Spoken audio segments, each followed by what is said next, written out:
Okay, my name is Alaina Somondi, a member of Bunge la Mwananchi and an activist. So there is one thing I need today to clarify to the Kenyan people and matters the economy and everything that is currently happening in our political scene. We are witnessing yet another political scenario whereby the Kenyan people are being taken aback to another political cycle.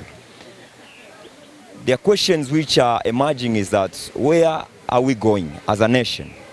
Because as much as I'm concerned is that we need to be very realistic in terms of the productivity of our nation, in terms of our economy and everything in that regard. So to some extent, I think we need as Kenyans to come on board and behave in a manner that will spur the growth of our economy to an extent that it can be filled with all the people and all the stakeholders. Right now, the Kenyan people are witnessing a lot of politics around. But again, the question is, do we have this time? Do we really have this time? So I think, according to me, we are not even supposed to be there. You look at what the Kenyan people are currently facing in terms of the production versus the output which is out there, and how the farmers are crying in terms of the marketing and in terms of their product from the market, from the farm. And you wonder, where is this country heading to? So to some extent, I will want to urge the Kenyan people to be realistic of themselves, and people need to adapt the principles of laws and policies so that we can come with the policies which are going to effectively concur with the concurrent production of this nation in the long run. So to some extent, I'm going to say this to the Kenyan nation, that we need to be realistic and truthful to ourselves. It is not time for politics. This is not time for politics. Politics is over. And to some extent, I also want to educate the Kenyan people that whenever we approach the elections and whenever we are going for elections, we need to treat it as a national kind of input. It's not supposed to be a grudge kind of a war. It's not a warfare. It's supposed to be a basic oriented. It's supposed to be an issue-based oriented kind of politics. Today, we are getting like a lot of Kenyan people have started talking politics. And you wonder, why is it now? Why are we supposed to focus on this now? Because we don't have time for that. What we are supposed to do right now is to come with the procedures and fundamental procedures which are going to help our economy to yield. I think this is supposed to be the subject of the day. So according to me, what I'm saying is this: I'm a youth. What is the future of these youths in this nation? We need to cater that. We need to see that. The government ought to have come with solutions to help this youth, to come with fundamental and obligated matters in principle to help this youth cater the day-to-day challenges.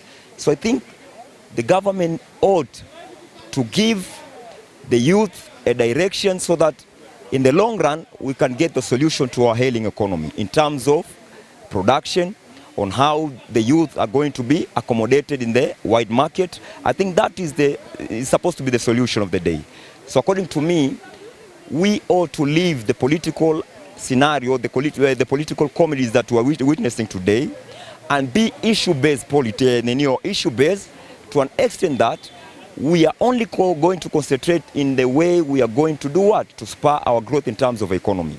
So according to me, as a matter of fact, according to me, what I just want to ask the government to do is to make sure that they are coming up with basic and productive kind of policies which are going to help our economy in the long run, so that we are not going to just be theoretical, but also productive in nature. So according to me again, I will want to ask the government to do only one thing: to go back and realize the good policies that this nation has and are entitled with, and are supposed to respect these policies and entitlement, and come up with other adherence in terms of policies so as to help our economy, which is ailing right now. So me today, I will urge my fellow youths also to concur with the government, to help the government, which is ongoing, the Ruto's government. Although we were not supportive of the same government, but we need to give them time to work. and we need to create that environment to enable them to also work. Even if we want to do an oversight kind of an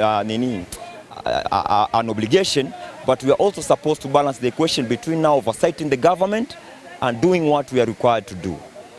So according to me, again, I will always want to urge our Kenyan people, this is a time for us to be issue-based in terms of policies and in terms of how we articulate our issues in the long run, so that we can give this nation a conducive environment in terms of our economy.